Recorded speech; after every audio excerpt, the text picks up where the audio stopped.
Hey, what's up, everybody? Welcome to Sportlight Podcast. On this week's Sportlight Podcast, we have former BYU great, NCAA record holder for triple doubles, and NBA basketball player Kyle Collinsworth. He shares some great advice on how to become the best athlete you could be, but he just starts throwing some fire about how to be the best person you could be. It is a wonderful interview. We hope you enjoy it. Welcome to the Sportlight Podcast for parents, coaches, and athletes. The Sportlight refers to the time in an athlete's life when they have increased ability to affect the culture around them and the increased opportunity to learn life's lessons through sports. This podcast aims to help parents and coaches capitalize on their athletes' precious time in the Sportlight. The Sportlight Podcast is brought to you by Especially for Athletes program. Hello, everybody.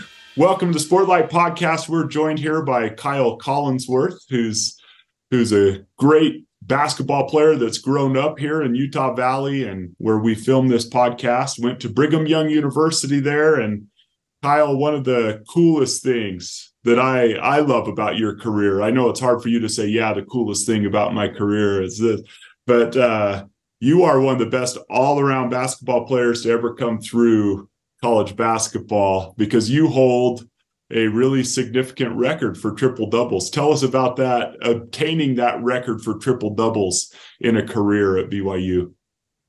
Yeah, it was interesting because my sophomore year, after I served a 2-year mission, I had a good year. I had like games where I had 8 or 9 assists. I got close to a triple double, but at the end of that season, I tore my ACL. And that was when I really learned that adversity brings an advantage if you let it. So through this whole process in the offseason after my sophomore year with rehab, I met with the sports psychologist every day. Like, I couldn't do basketball the whole offseason, but we just got my mind super strong. And we deconstructed me as a basketball player. We found out what makes me, and it was rebounding. When I rebound the ball super well, I score, I get assists, I'm active, I'm engaged. So just through the mind, we were able to pinpoint my true strength, and it just turned into a triple-double machine.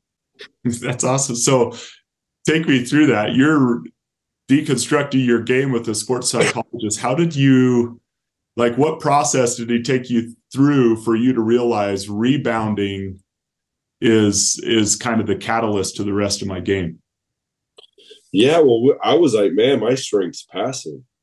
And he's like, I agree, you're a great passer, but we're like, is it your passing that makes you go, or is it your rebounding that allows you to get the ball in fast breaks, or offensive rebounds that allows you to be a better passer? So I was off a little bit, just boom, I thought it was my passing, but looking back, it's my rebounding that really makes me who I am.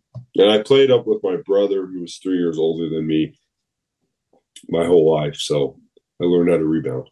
Got to rebound if you want the ball. Yeah, he might not give you the ball otherwise, unless you got it yourself. You want it? You're playing 21 tipping, you want the ball, you better rebound. Yes, that's awesome. That's awesome. And so the rebounding catalysts your game, is the catalyst for it. You get the ball in your hands, you can pass it to your teammates, and that facilitates your passing. So that change in mindset, did you become more focused on rebounds then moving forward? How did that change the psychology? Yeah, just like it allowed me to focus on what I can control. Like every game, most people, excuse me, they get so worried about like scoring and things they can't control. Like all I would say before every game was like, every rebound, I'm getting every rebound.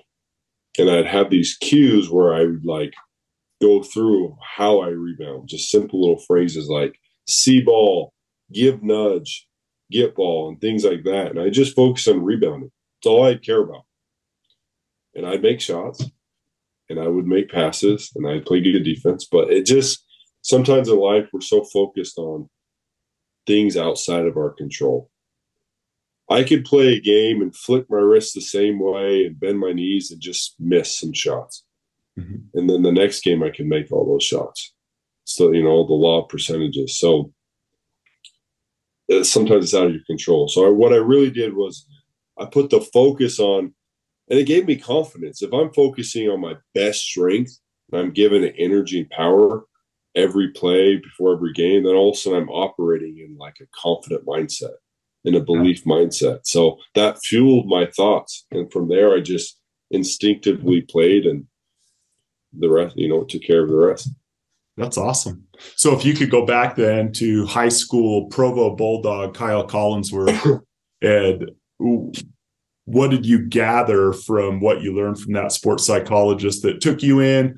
We haven't even said this part of it yet because we got right into it, but played in the NBA, have been playing overseas professionally for a number of years now. If you could go back to young Kyle Collinsworth and teach him an important lesson that would help him in high school basketball and in life, what did you learn from that experience during your injury that you would tell him?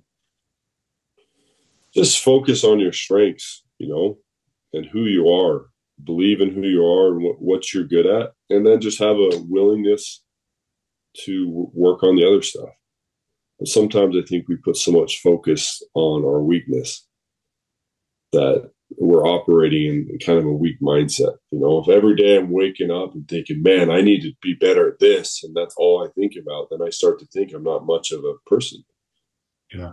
So it's just like my foundation is that, hey, I got some great things I do in sports or in life. Yes, I need to work on some stuff, and I will, and I am, but just putting the main energy and focus on my strengths, because I'm unique as a basketball player. We're all unique as athletes and people. And we need to focus on our unique gifts that we have and the strengths that we have. I think it's when we operate in our strengths that we can actually improve our weaknesses. Yeah, tell me more about that. Because I don't know, I just think if you're having a weak mindset, or you're kind of down on yourself with some principles or some habits you need to work on. So, for example, I'm huge into nutrition. Like, I love, for my ACL, I changed the way I eat. I love helping people. I think there's real power in food, the way it changes our mind and our body. So if I want to improve the way I eat, if I put the spotlight on quitting things, like I need to quit sugar, I need to quit processed foods. If you put a list of everything you need to quit, you're going to get discouraged and you're going to be very frustrated. But instead, what if I said, hey, instead of trying to quit all these things, instead I'm just going to start doing one thing. I'm going to have a healthy smoothie every morning. So essentially, we're trying to do the same thing, but now my energy and focus is on doing something. It's on the positive. It's being proactive versus the can't have this, don't do this. The mind doesn't like don't and can't. Right. So it's just the same. Like I'm trying to do the same thing, but I'm focusing on the doing, the positive things versus the don't do, or I'm not this, or I need to be better at this. It's like just trying to do the same thing, but doing it with more of a positive and proactive twist. Yeah. And if I hear you correctly, what you found through many experiences, I'm sure, is that having that mindset, I'm going to wake up and I'm going to eat more good things. I'm going to have a smoothie in the morning. I'm going to do this. Or in basketball, for example, Dustin and I have talked about so I was a shooter in high school, right? There's two approaches. I wasn't the best ball handler, wasn't, whatever it might be. You could probably run down the list of almost everything else I wasn't, right? But I could shoot. Yeah. But I could use my shot to get open. And that's what I started to learn as I was, went on. And as a young high school player, I didn't understand that. I shot if I was open, but when I shot a high percentage, if someone could have taken me earlier and said, look, you could use your shot to get a shot, just a ball fake is going to be more of a threat when you're a shooter. And sometimes we just think, okay, I can't handle the ball, so I need to spend hours and hours and hours and hours and hours handling the ball, which there's probably some truth to that. You concentrate on those things. But if I would have said, but my real strength is shooting, so how can a shooter use their strength to get open, to impact their team? spend more time in the strength than just focusing on the things you might not be gifted at. Yeah, exactly. Yep. That's cool. That's really, really cool. So I'm curious, just as you've gone throughout, one of the thing I'm curious about as I look at your story, and you've hit on it a little bit, is you had kind of that devastating, if I remember correctly, did it happen in a tournament game? Yeah, West Coast Conference in the championship game against. Yeah. So you tore your ACL there, and then you have to fight your way back. And did you end up playing? I think you did that next season. You were a little bit limited at the first. Did I remember that correctly? Yeah. So when I first got injured, they were like, "Oh, you'll be out 8 to 10 months. You'll be back probably January the next year." I was like, "Man, that stinks." But I was able to, I found the surgeon that I liked, and he told me, "Hey, if you rehab hard, change your diet, the way you eat, like you can get back in 6 months." So I was back playing in 5.5 months from ACL injury, which is in 2014. That's crazy. Yeah. I was limited, but only because we just wanted to keep a plan just to be sure early in the season with some of these preseason games that didn't matter and some teams that, we were going to win by 30, no matter if I played or didn't play. So, right.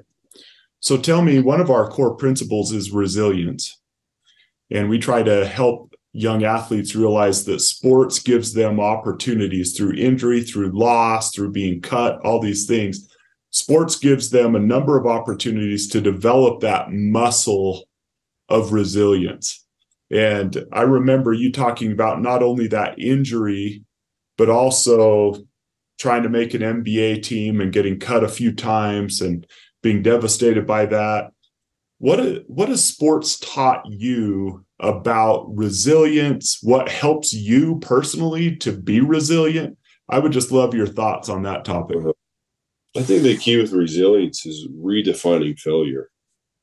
I think we think failure is when I don't do well at one thing, or I didn't do one thing that I failed. Failure to me is just when people just quit. And not just quit a thing, but just quit overall. Like, there's no failure in life. Like, we don't get the outcome we want. We either keep going or we shift and put it into something else. But as long as we're moving forward and navigating, like, that's how you handle resilience. Like, how do you have it is you redefine failure. Because we're so hard on ourselves that, like, one thing goes wrong, we lose one game, it's like, oh, I failed. We didn't win this year, I failed. But it's like that stuff doesn't matter. Like, I won state in high school. No one cares about my state championships. No one cares.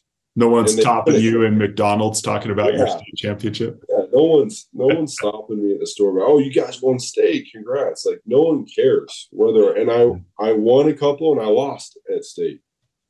But it doesn't matter. That doesn't define me as a person. So for me, resilience is being able to redefine failure.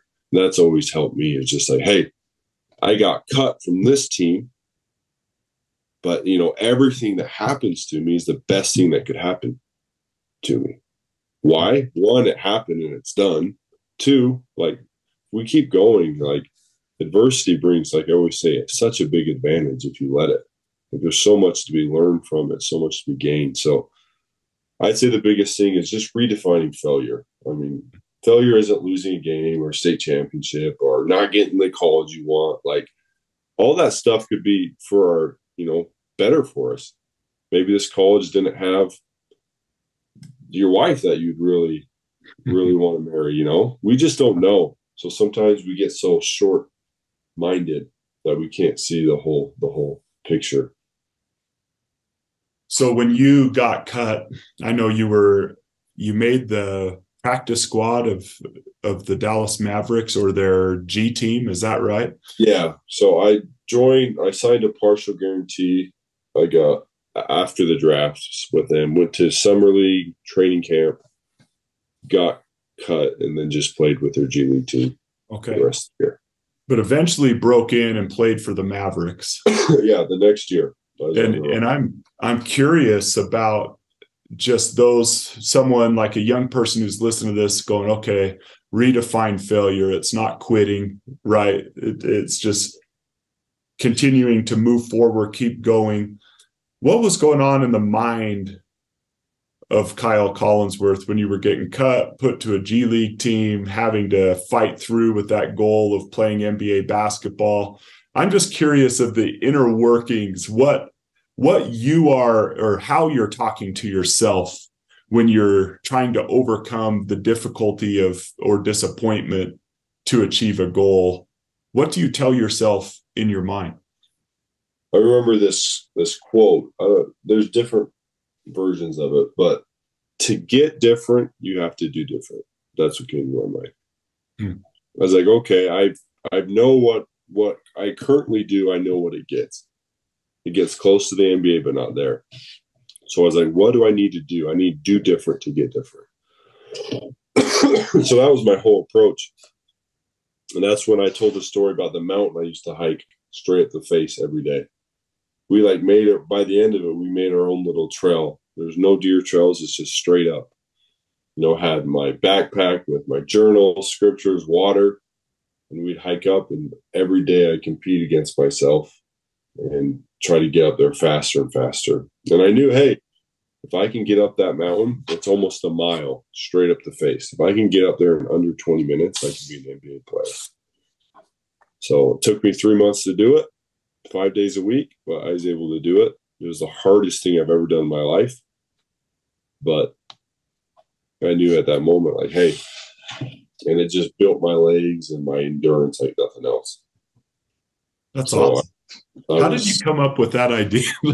That's not your typical, to be different, you have to do different, to achieve different things, you have to do different things. And your mind was like, climb up this straight mountain for a mile. How did that even come to you? I'm a little crazy, just so you know. When it comes to fitness and doing stuff, you want to be careful when you train with me. You're in for an adventure. But yeah, we used to just hike up, and one day buddy of mine hiked up. We just kept hiking, and all of a sudden we came up to this little flat area that was beautiful, looking out in between the canyon, and man, this is a nice little layout.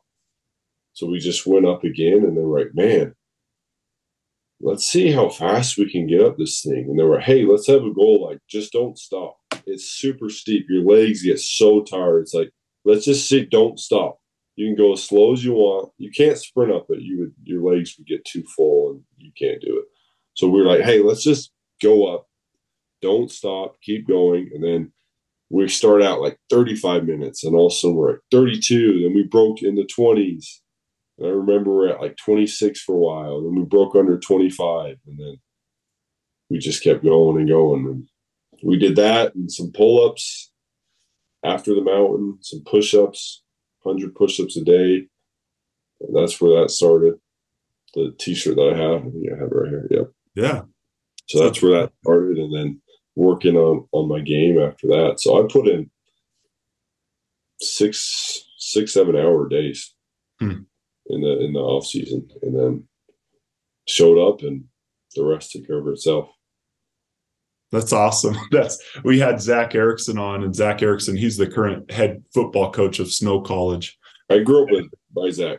Oh yeah. Yeah. Great guy, man. Family, yep. And we asked him what advice would you give to high school kids that want to play at the next level? And his 2 words were do more. Everybody's going to practice. Everybody's doing what the coach tells them to do. Some are doing it harder than others, but some people think they're working hard just by going to practice and giving their all at practice. And in his experience, what he said is those who actually go to that next level, they do more. They aren't just doing what coach tells them at practice. So they're hiking up the face of a mountain, right? There were other guys just as talented as you, I'm sure, that never cracked into the NBA because they weren't willing to do something different, to try to do that. And more talented. Yeah, that's awesome. The NBA is full of talent. Even G League, all over the place. There's so much talent. Yeah. So tell me about the 100 push-ups. Yeah, it's a challenge. We have an app. It's called Worth Fitness. It's a free app. On the app, you can track push-ups, pull-ups, walking, smoothies, jump rope. There's a whole bunch of different habits you can track. But one of our niches we have is 100 push-ups a day. So from any position, it can be flat, using your kitchen countertop, incline if you need to. You have all day to do 100 push-ups. You do 5 sets of 20, 4 sets of 25, or 10 sets of 10, whatever you want to do. But the goal is to get 100 push-ups a day in, at least 5 times a week. That's awesome. And what does that do for people? Man, it's been awesome. Just seeing what it does, the biggest thing, it gets you momentum.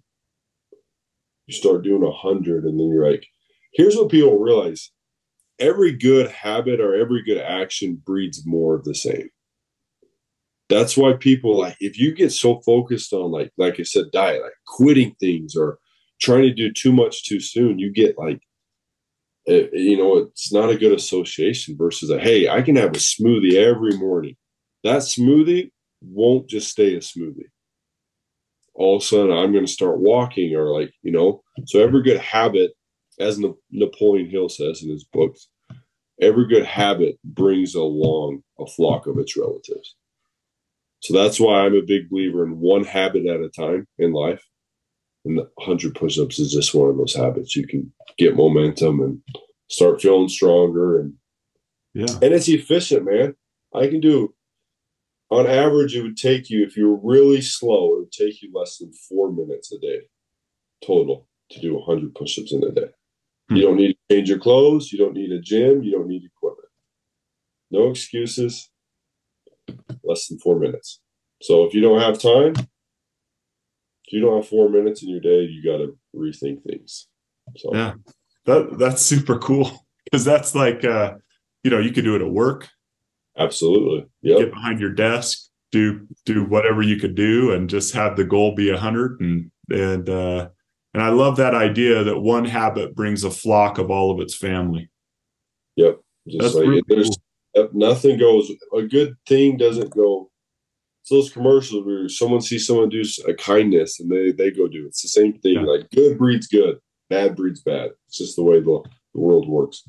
Well, and it just takes a lot of inertia, a lot of power, a lot of effort to get going, right? And I found that a lot of people get held back in life. I mean, they'll spend years trying to search after the perfect path to go. What's the perfect diet? What's the perfect workout plan? And they're doing all of this research, and it's like, man, you could have started just by doing 100 do all that research, but in the meantime, just do 100 push-ups a day, and it'll get you going. And then that's really cool. I agree. And you'll know as you go. I always tell people, like, if you don't know how to exercise, just start walking every day. Movement is momentum. And with momentum, man, the sky's the limit. Everyone just needs that momentum. But the hard part is ego, especially with guys. We have the biggest ego that, like, if we're not doing macho workouts like we used to do 20 years ago, then we can't start. Yeah. If I'm not going to start big, I'm not going to start. It's just a start. I tell people, I'd rather start small and gradually build than start fast and quickly quit. So it's just like this. It's a mindset. Just being, all right, hey, I'm not who I was 10 years ago. That's okay. I know who I am now, but I'm going to get back to it. I'm going to build a plan that gradually lets me build and get momentum. We all just need momentum. We're all powerful human beings, and it's momentum that gets us to be able to see that. Yeah, that's a great concept. So this next question, I feel like we maybe have been talking about it for 5 or 10 minutes here, but I always love to help young people, their parents, and everyone else understand the price to be great at something.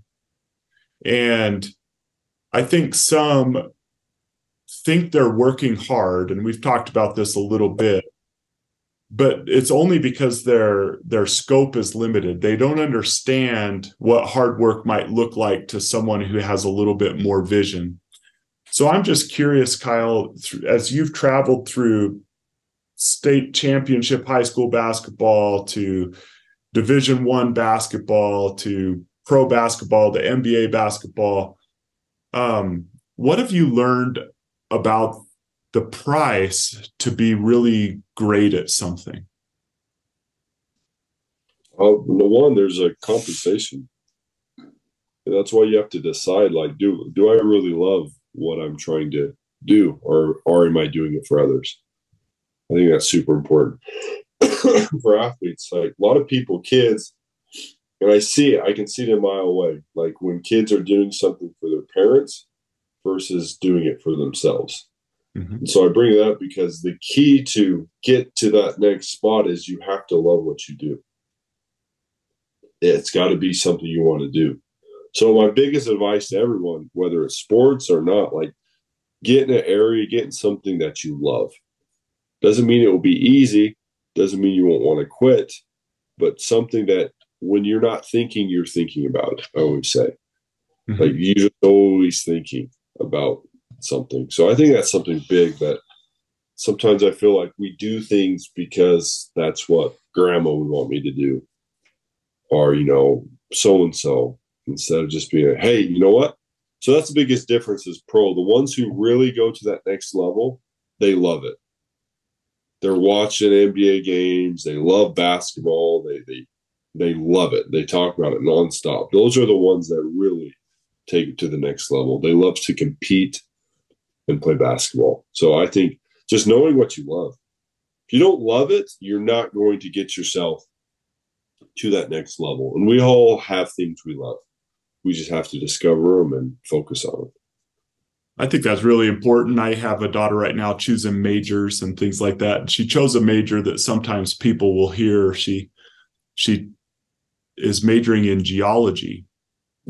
And the reason she's majoring in geology is because she took a class that was just fascinating to her. Like, it didn't feel like homework. She just absolutely loved doing it. And I think sometimes people get so caught up in what's successful, what are people majoring in doing that's going to bring them a lot of compensation, in return. Yeah. What they don't realize is if you don't love that thing, you're probably better off doing something that you absolutely love, that you're passionate enough, that you're willing to work really hard at. When other people stop working, mm-hmm. you're going to keep going because you love it. Love carries you beyond the threshold of comfort, right? And so if you're willing to work and do something that's really hard when other people are not willing to do that because you love it more than they do, you're actually going to be more successful in a field where you love it, where you could keep working when others will quit, than in a field that everyone tells you you're going to be successful in. So yeah, I completely agree. I mean, when you have that love, what that subconscious mind works with love. Yeah. Meaning, excuse me, when you love something, you're always thinking about it. When you're sleeping, your mind's figuring out how can you do these things? How can you improve it? So, it's like you're going down the river with the flow when you do something you love. It's smooth. You have to navigate. Oh, there's a rock. I got to move left. But you're not, going upstream all the time. There's not so much resistance. So, yeah, I agree for sure. That's cool. That's cool. Well, we love to talk about, as we talked about kind of in our pre-show here, that, our podcast is focused on helping people learn life's lessons through sports, but then also our whole program is focused on using your position, your Sportlight. It's the name of our podcast and our book. To that extra attention that comes to you as an athlete, we encourage athletes to use that attention to reach out, to try to lift, try to help, to try to just be of an assistance to other people, to love other people. Kyle, you came to our summit and you shared that after accomplishing everything that you've accomplished, there's one thing that would be more valuable to you than anything you've done in sports. And I would just love our podcast audience to hear, what do you feel is most important as you get to the end of your career now and look back over it? Yeah, I think how I treated people, my kindness along the way was my greatest success. So, as I say, like, I had the goal to make it to the NBA. I made it, but at the end of the day, it means nothing. if it wasn't accompanied by kindness. You know, what do people think of Kyle Collinsworth when I leave a team or an organization? So my goal is I just want to lift as many people as I can wherever I go. Yeah. What did that look like? I'm curious, just some of the ways that you intentionally tried to lift other people. Just conversations, reaching out to people. Hey, how's your family? How's it going? And then I think some of like yesterday, I know it was a few days ago, Dirk Nowitzki's still texting me to this day, because me and him have a great relationship of like, he doesn't need me to be kind, but because he's Dirk Nowitzki, but just me sharing my kindness and bringing good energy to his life, like he appreciated it. To this day, I was just a rookie trying to make the NBA. Me and him still have contact. We still talk, other guys, but everyone's going through something, whether you have $100 million in the bank like Dirk Nowitzki or you have $0. Like, we're all going through stuff. And the best way to navigate life is to do it with kindness. Because as we add more kindness comes back to us. And it just creates a good energy that we all need. So I always say my goal and my biggest success in life is how I treated people along the way to success.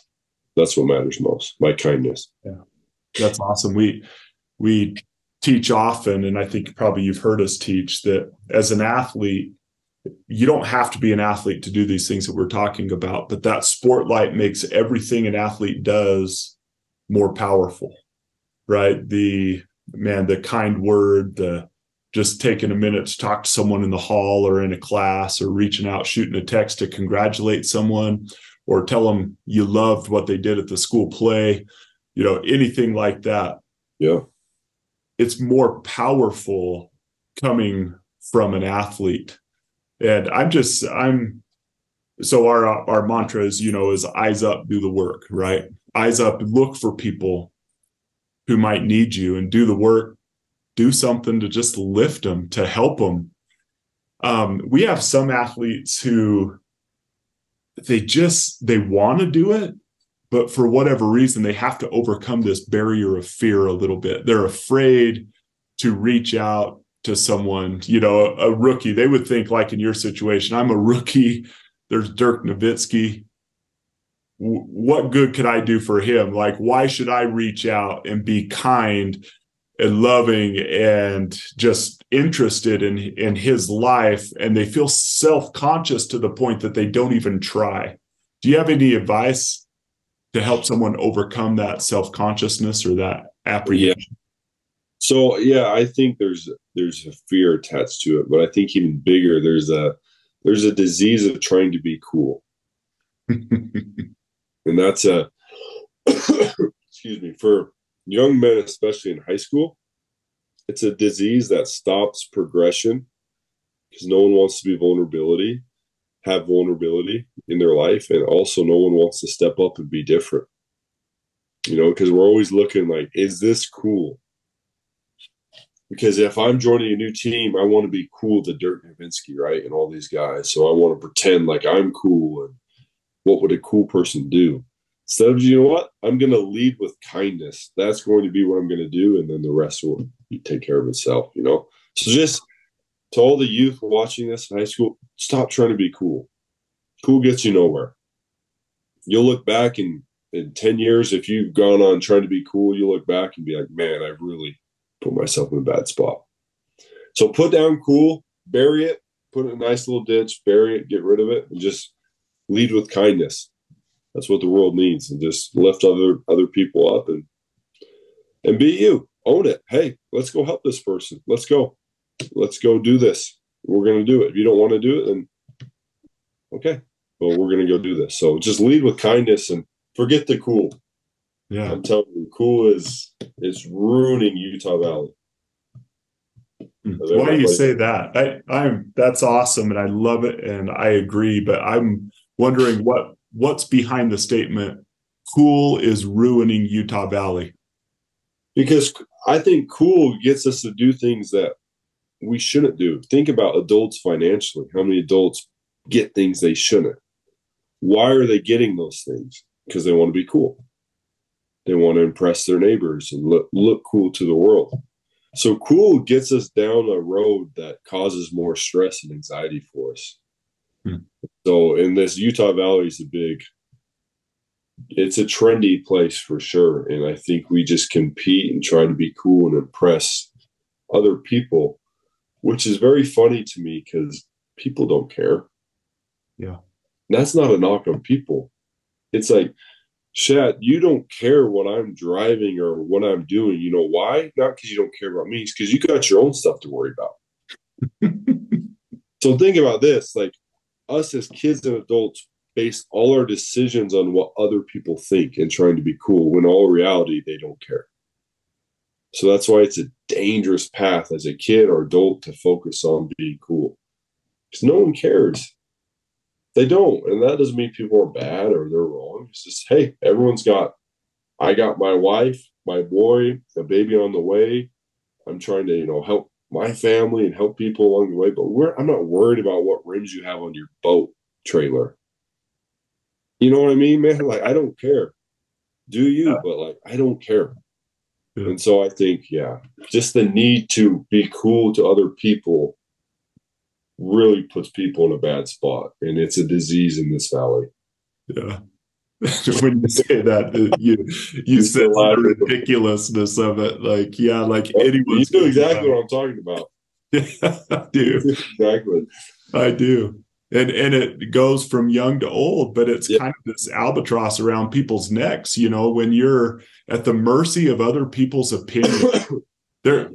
I was teaching in a high school, and there was this girl one time after a class. She was sitting there and she just had her head down, and she had like tears rolling down her face, right? And I went up to her after and I said, "You okay?" And she shook her head no. So I was talking to her, asked her what's going on. She said, I moved here from out of town, and I really made an effort to get to know people last year, but I had a harder time making friends. And so I thought, I'm going to run for student council, and then at least people will know who I am. And she ran, and she's like this sweet girl, very outgoing, and she won. She got on student council. And that day we had an assembly, and she was in my class toward one of the latter periods of the day. And that day we had an assembly, and she was kind of one of the ones running the microphone, right? And at lunch, some people just started to totally mock her and some of the things she did at the assembly, and just kind of make fun of her.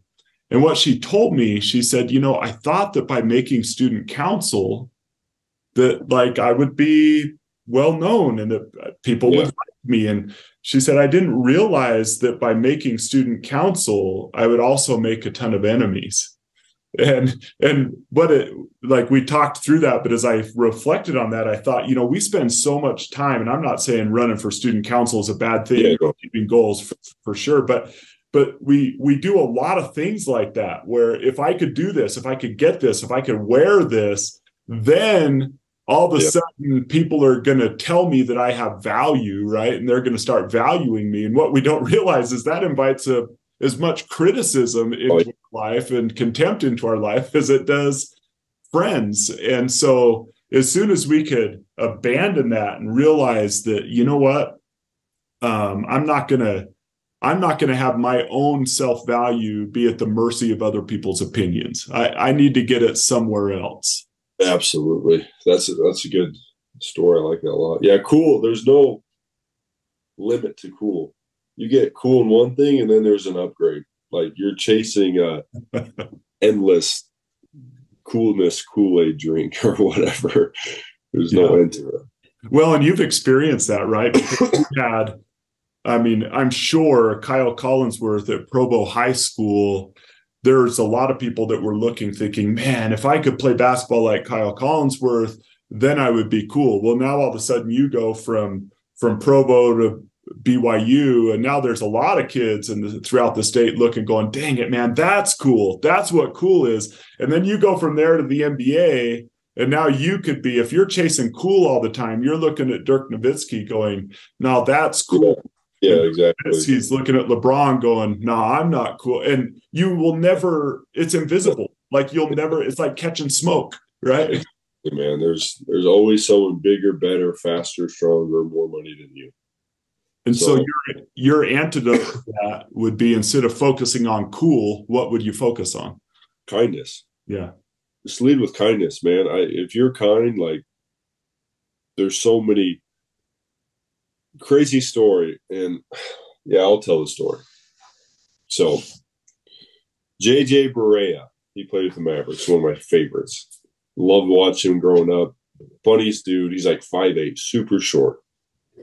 Again, me and him were friends. I was kind to him. He was kind to me. We built a relationship based on kindness and helping each other out. I was on my second 10-day contract. So after this 10-day, they were either going to sign me the rest of the year or cut me.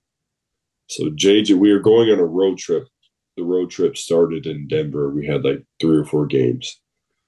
JJ Barea comes up to me and he says, "Kyle, I hurt my back." He says, "I can play, but I'm not going to play. Because if I don't play, then you're the second point guard off the bench, playing, 18 to 22 minutes a night." So JJ Barea exaggerated his back injury so I could play the next 4 or 5 games.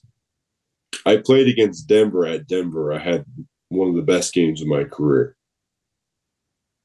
And it was that after that game, I got that momentum I needed, and I had a great next 10 days, and they signed me the rest of the year. But those are examples of kindness. Like, I wasn't expecting anything, but like, he opened the door for me. Like, hey, here's 4 games in these next 10 days. You're going to play backup minutes, and you'll be in the rotation.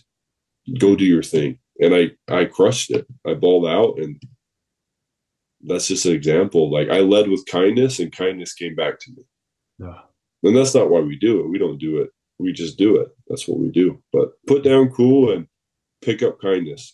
That's awesome. What a great story. What a great guy. Funny guy. He's the best. Yeah. I love JJ. That's really cool. In fact, maybe to close up here, Kyle, I'm just picturing a high school kid with what you've told them. If you walk into a room, you could walk in with 2 things on your mind. Number 1, I want everyone in here to think I'm cool. That's one approach to life, right? Whenever you walk into a room, make sure everyone knows I'm cool. Or 2, when you walk into a room, a classroom, your family, whatever it might be, how can I be kind? How can I make everyone feel loved? The irony of life that we have found as we've trained eyes up, do the work, and all these things, those who walk into rooms and worry about making others think they're cool rarely achieve that goal. Yeah. And those that walk into rooms thinking, man, I want everyone else in here to feel cool. I want them to feel valued. I want them to feel loved and noticed and seen by me. Those who can detach themselves from trying to make everyone else think they're cool and walk into rooms and try to make everyone else feel cool, feel good about themselves, they're the coolest people in the world, right? And yeah. So it's just one of the ironies of life. But I love that. Kindness, not cool. Focus on kindness, not being cool. I mean, cool is attached really at the root to insecurity. Like, when we're trying to be cool, we're insecure because you're always like not being you and you're doing things that aren't natural. Yeah. Versus kindness, like, you can be super confident when you lead with kindness. You can walk in a room and everyone's like, whoa, that's that dude right there. Yeah. I don't know what it is. He's just got that to him. He's got that confidence. And then, he just has that it to him. But cool. Thumbs down for me. Okay. Well, that's awesome. Thank you. Thank you for that. Thanks for everything you shared. Do you mind if we finish off the podcast with kind of a rapid fire, just some interesting questions where you give like 10-second answers? Yep. Awesome. Favorite arena that you ever played in as an NBA basketball player? Staples Center, LA. Why? warm weather, good vibe. I'm more of a West Coast guy. Awesome. East Coast. Mark Cuban, thoughts? Helpful, funny, and super passionate about what he does. You already answered this one maybe, but favorite teammates you've ever played with? Dirk Nowitzki, JJ Barea. Awesome. Favorite memory at BYU?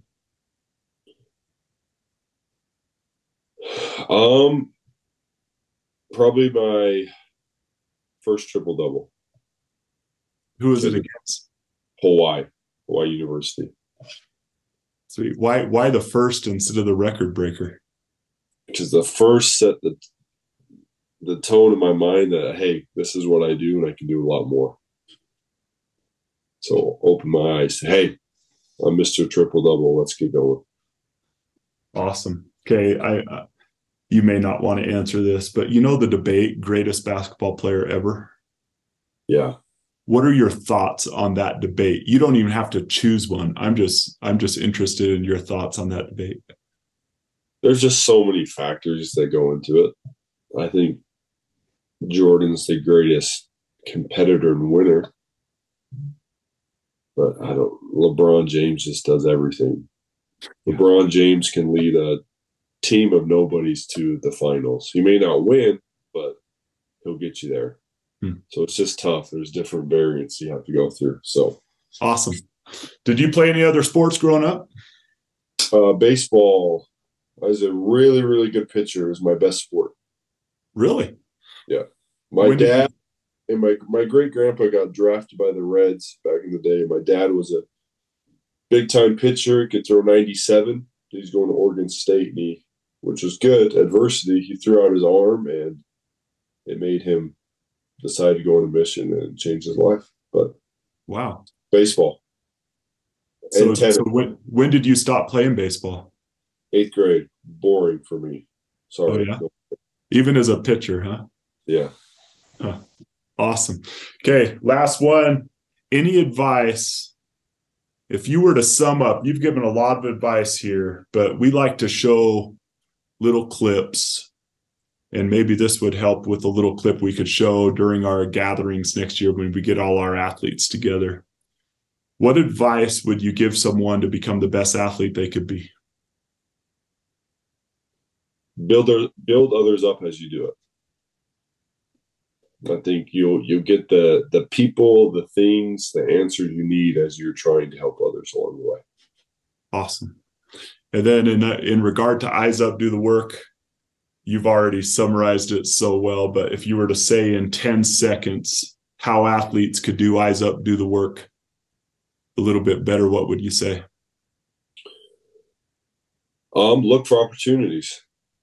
Don't just like want opportunities. There's a difference between, hey, I'll help someone if they're in need versus, hey, I'm going to find someone in need.